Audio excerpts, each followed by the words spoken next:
یہودی جو مذہب ہے، نام جو ہے آپ یہودی سنتے ہیں، یہ دراصل حضرت یعقوب علیہ السلام کے 12 بیٹے تھے، ان میں سے بڑے بیٹے کا نام یہودا تھا۔ یعقوب علیہ السلام نبی ہیں اللہ کے، جن کا نام عبرانی زبان میں اسرائیل ہے، اسرائیل۔ ان کے بیٹوں کو بنی اسرائیل کہتے ہیں، وہ 12 بیٹے تھے یعقوب علیہ السلام کے، انہی میں سے ایک بڑے بیٹے یہودا تھے، یا بیچ میں کوئی ایک بیٹے کا نام یہودا تھا۔ اسی نام سے جو بھی بنی اسرائیل ہوتا اسے یہودی کہا جانے لگا۔ یہودی ایک قوم کا نام ہو گیا، وہ اب اس کو انگلش میں جیوز کہتے ہیں آج۔ جیوز یہ دنیا کی شریر قوم ہے، بڑی شریر قوم ہے۔ پہلے یہ لوگوں نے نبیوں کا قتل کیا ہے۔ ان کے بارے میں کیونکہ میں وہی باتیں کر رہا ہوں جو قرآن کہہ رہا ہے، اگر آپ کہیں گے بہت کٹر پنتھی ہو جائے گی تو پھر قرآن کو بھی بند کرنا پڑے گا۔ قرآن کہتا ہے یقتلون النبیین بغیر حق، یہ ناحق نبیوں کا قتل کرتے تھے۔ جب قرآن ان کی باتیں بیان کر رہا ہے تو میں کیوں نہ بیان کروں؟ یہ شریر قوم تھے، حق بات کو کبھی تسلیم نہیں کرتے تھے۔ بہرحال زکریا علیہ السلام کے قاتل یہ ہیں، یحییٰ علیہ السلام کے قاتل یہ ہیں، اور عیسیٰ علیہ السلام کو سولی پر چڑھانے کے سارے بندوبست انہی نے کیا۔ یہ بات مجھ سے نہیں، عیسائیوں سے جا کے پوچھ لو، ان سے پوچھنا جیزس کو کون سولی پر چڑھایا تھا، جبکہ ہمارا عقیدہ ہے کہ عیسیٰ علیہ السلام کو سولی نہیں دی گئی۔ ہمارا عقیدہ قرآن سے ثابت ہے، اس پر میں بعد میں گفتگو کرتا ہوں۔ لیکن یہ یہودی قوم بڑی پرانی ہے، یعقوب علیہ السلام سے چل رہی ہے، ٹھیک ہے، کافی پرانی۔ یہ مانتے کس کتاب کو؟ کسی بھی دین کو، کسی بھی مذہب سے ہم کو اگر بات کرنا ہے تو اس کی جو مقدس کتاب ہے اسی سے بات کرنا۔ میں بھی انہی سے بات کروں گا، ہوائی فائرنگ نہیں۔ جو مقدس کتاب تمہارے نزدیک ہے اسی کی باتیں اگر میں رکھتا ہوں، یہاں محفل میں اتنا وقت نہیں ہوتا، تھوڑی تھوڑی جھلکیاں میں دے کر کے جاؤں گا تاکہ جو ریسرچ اسکالر ہیں وہ اس کو آگے بڑھائیں اور پھر اپنی تحقیق سے لوگوں کے سامنے یہ باتوں کو لائیں۔ یہودی قوم جس کتاب کو مقدس مانتی ہے وہ تورات ہے، جو موسیٰ علیہ السلام پر نازل ہوئی، اور زبور ہے جو حضرت داؤد علیہ السلام پر نازل ہوئی۔ ان کتابوں کے مجموعے کو آج انگلش میں اولڈ ٹیسٹمنٹ کہا جاتا ہے۔ یہ کتابیں مارکیٹ میں دستیاب ہیں، ان کو کیا کہتے ہیں؟ Old testament. تقریباً اس کتاب میں جو الگ الگ چھوٹی چھوٹی کتابوں کو ملایا گیا ہے 73 کتابوں کا مجموعہ ہے اولڈ ٹیسٹمنٹ۔ جیسے قرآن میں 30 پارے ہیں نا، پہلا پارا، دوسرا پارا، تیسرا پارا، اس طرح سے اس میں پارے سمجھ لیں یا الگ الگ ٹاپکس۔ یہ کتنے ہیں؟ 73 ہیں۔ اس میں بھی ان کا بڑا اختلاف ہے، میں سارے اختلافات نہیں بتا سکتا آج، لیکن قرآن میں سب کا اتفاق ہے، چاہے وہ شیعہ ہو، دیوبندی ہو، وہابی ہو، اہل حدیث ہو، کوئی بھی ہو۔ جو عقیدہ ہم رکھتے ہیں اہل سنت و جماعت کے قرآن کے 30 پارے ہیں، سب کا اس بات پر اتفاق ہے، لیکن اولڈ ٹیسٹمنٹ پر سب کا اتفاق نہیں۔ ان میں سے کچھ مذہب 73 مانتے ہیں، کچھ 66 مانتے ہیں، 66 مانتے ہیں، کچھ لوگ 27 مانتے ہیں۔ بہرحال اولڈ ٹیسٹمنٹ میں ایک باب ہے جس کو استثناء کہتے ہیں، ایک پارے کا نام ہے، ایک کتاب کا، ایک جز کا، جس کو ڈیوٹرونومی انگلش میں کہتے ہیں۔ اس میں ایک آیت آئی ہے۔ آیت ظاہر سی بات ہے اللہ کی ہے، آیت اللہ کی ہے اور موسیٰ علیہ السلام پر نازل ہو رہی ہے۔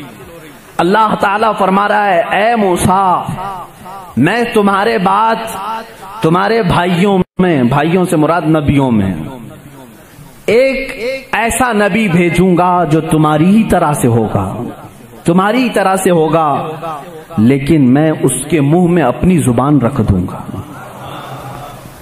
اور دوسری آیت آتی ہے کہ وہ فاران کی چوٹیوں سے چمکے گا۔ یہ فاران کیا ہے؟ یہ فاران کی چوٹیاں کہتے ہیں مکہ مکرمہ میں جو اب پہاڑ ہے، جبل کعبہ جو خانہ کعبہ کے قریب، انہوں نے اس کو سب ختم کر دیا، آج وہاں پر بادشاہوں کے محلات بنے ہوئے ہیں۔ وہاں فاران کی چوٹیاں کہا جاتا تھا کہ وہ مکہ کا ایک پہاڑ ہے، اور مقدس کتاب اولڈ ٹیسٹمنٹ میں کہا جا رہا ہے کہ وہ چمکے گا کہاں سے؟ فاران کی چوٹیوں سے۔ اب میں اس کی طرف آتا ہوں۔ بیچارے عیسائی کہنے لگے کہ یہ جو بشارت آئی ہے موسیٰ علیہ السلام کو، اس سے مراد ہمارے نبی عیسیٰ علیہ السلام ہیں۔ یہ منہ میاں مٹھو بنتے ہیں۔ اس طور پر اللہ نے کیا فرمایا؟ اے موسیٰ میں تمہاری ہی طرح ایک رسول بھیجوں گا۔ تمہاری ہی طرح سے مراد کیا ہے؟ عیسیٰ علیہ السلام موسیٰ علیہ السلام کی طرح بالکل نہیں تھے، کیونکہ موسیٰ علیہ السلام کی ماں بھی تھے، باپ بھی تھے۔ عیسیٰ علیہ السلام کی صرف ماں ہے اور باپ نہیں ہے۔ اگر ماں اور باپ والا کوئی رسول ہے تو وہ محمد عربی صلی اللہ علیہ وسلم، میرے آقا کی ماں بھی ہیں باپ بھی ہیں۔ موسیٰ علیہ السلام کی طرح عیسیٰ علیہ السلام نہیں ہو سکتے۔ یہ میں کرسچن سے کہہ رہا ہوں، عیسائیوں سے کہہ رہا ہوں، جو یہ کہتے ہیں کہ موسیٰ کی بشارت میں ہمارے نبی کا ذکر آیا ہے۔ میں کہہ رہا ہوں نہیں، اس لیے کہ موسیٰ علیہ السلام کی شادی بھی ہوئی تھی، بچے بھی ہوئے تھے۔ عیسیٰ علیہ السلام کی شادی بھی نہیں ہوئی، بچے بھی نہیں ہوئے۔ وہ 33 سال کی عمر میں آسمانوں پر اٹھا لیے گئے۔ لیکن اگر موسیٰ علیہ السلام کی طرح شادی اور بچے والا کوئی رسول ہے، وہ محمد عربی صلی اللہ علیہ وسلم۔ شادی بھی کیا ہے آپ نے، بچے بھی فرمائے۔ اور دوسری آیت جو موسیٰ علیہ السلام سے یہ کہی گئی کہ وہ فاران کی چوٹیوں سے چمکے گا، میرے عزیزو اس کا مصداق کوئی دوسرا نبی ہو ہی نہیں سکتا۔ میں آپ کو تاریخ بتاؤں، فاران کہاں ہے؟ مکہ میں ہے۔ آدم علیہ السلام سے لے کر حضور اکرم صلی اللہ تعالی علیہ وسلم تک 1,24,000 کم و بیش نبی آئے، لیکن ان میں سے ایک بھی نبی مکہ میں نہیں پیدا ہوئے سوائے محمد رسول اللہ کے۔ کوئی نبی مکہ میں نہیں پیدا ہوئے، صرف محمد عربی صلی اللہ علیہ وسلم۔ میرے آقا صلی اللہ علیہ وسلم 40 سال تک مکہ مکرمہ میں خاموش رہے، اپنے اخلاق و کردار کو اظہار کرتے ہوئے، لیکن 40 سال کی عمر کے بعد جب اللہ کی وحی آئی، قرآن کی آیتیں آئی، تو سب سے پہلے میرے آقا صلی اللہ علیہ وسلم نے پورے مکہ والوں کو ایک دعوت دے کر جمع کیا تھا۔ کہاں جمع کیا؟ یہی فاران کی چوٹیوں میں۔ یہ پہلا مجمع ہے، پہلا جلسہ ہے میرے آقا کا۔ اسی جلسے میں میرے آقا نے سب سے پہلی مرتبہ یہ اعلان کیا، اے مکہ والو، میں محمد اللہ کا آخری رسول ہوں۔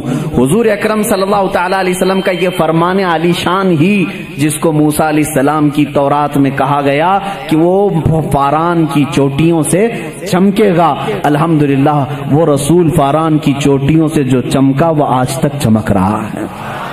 چمک تجھ سے پاتے ہیں سب پانے والے، میرا دل بھی چمکا دے چمکانے والے، برستا نہیں دیکھ کر ابر رحمت، بدوں پر بھی برسا دے برسانے والے۔ یا رسول اللہ میں مجرم ہوں آقا، مجھے ساتھ لے لو کہ رستے میں ہیں جا بجا تھانے والے ہیں، ہمارے تو روڈ پر ہی ہیں۔ بہرحال یا رسول اللہ ہم کو اپنے ساتھ لے لیں، جا بجا ہیں تھانے والے تو سمجھتے ہوں گے، اعلیٰ حضرت نے شعر میں ذکر فرمایا۔ بہرحال ایک اولڈ ٹیسٹمنٹ کی ایک ہی بات میں نے کہی، جیوز سے یہ پوچھیں جا کر کے کہ یہ ذکر آیا ہے موسیٰ کے بعد ایک نبی آنے والے، وہ کون سے نبی ہیں؟ ان کی یہ صفت بیان کی گئی ہے ڈیوٹرونومی استثناء میں، اولڈ ٹیسٹمنٹ میں یہ ذکر آیا ہے، وہ کون ہے، وہ کون سا رسول ہے، آخر تم ہی بتا دو۔ وہ آج تک نہیں بتائیں گے، وہ کہتے ہیں کہ شاید آنے والا ہے، اس رسول کے بعد اب کون اور آنے والا ہے، اب کون آنے والا ہے؟ چلو اس کو نہیں مانتے، دوسری بات میں کہتا ہوں، سلیمان علیہ السلام کو بھی یہ بہت مانتے ہیں۔ کون؟ جیوز، یہودی، جن کو انگلش میں سولومن کہا جاتا ہے۔ سولومن، حضرت سلیمان علیہ السلام کو یہ سولومن کہتے ہیں۔ ایک کتاب یہودیوں کے پاس اور مقدس ہے، songs of Solomon. Songs of Solomon کا مطلب حضرت سلیمان علیہ السلام جو مناجات کرتے تھے اللہ کی بارگاہ میں، وہ اشعار ہوتے تھے عبرانی زبان کے، جیسے ہم کہتے ہیں یا الہی رحم فرما مصطفیٰ کے واسطے، یہ دعا ہے نا۔ سلیمان علیہ السلام اس طرح دعائیں جو کرتے تھے، وہ سارے انہوں نے اس کو سانگس کہا ہے اور اس کو جمع کیا گیا ہے سانگس آف سولومن نام سے۔ اس میں تو شک کی گنجائش ہی نہیں، شک کی گنجائش ہی نہیں، کیونکہ حیرت اس بات کی ہوگی وہ عبرانی زبان جس کو آج ہیبرو کہتے ہیں، اسرائیل میں آج بھی بولی جاتی ہے۔ یہ اسرائیل جو دیکھ رہے نا آپ، جو ناسور ہے، کینسر کا پھوڑا ہے پورے دنیا کے بیچ میں، یہی اسرائیل کی بات میں کر رہا ہوں۔ یہ آج بھی جو بولی بولتے ہیں وہ ہیبرو ہے، ہیبرو اس کو عبرانی کہتے ہیں۔ اس زبان میں آج بھی سانگس آف سولومن، حضرت سلیمان علیہ السلام کے مناجات میں یہ لکھا گیا ہے، سب سے پیارا، سب سے مبارک، سب سے شان والا، جس کی اللہ کے ہاں پہنچ ہے، جس کی اللہ کے ہاں مرتبت ہے، اس کا نام محمد ہے۔ یہ کون کہتا تھا؟ سلیمان علیہ السلام۔ اور نام لفظ محمد آج بھی موجود ہے، عبرانی زبان میں آج بھی لفظ محمد، اور اس کے ساتھ لفظ ام آیا ہے۔ ام کہتے ہیں بڑا محترم شخص جس کی سارے لوگ عزت کریں، سلیمان علیہ السلام کہتے ہیں وہ ام ہے، ام ہے۔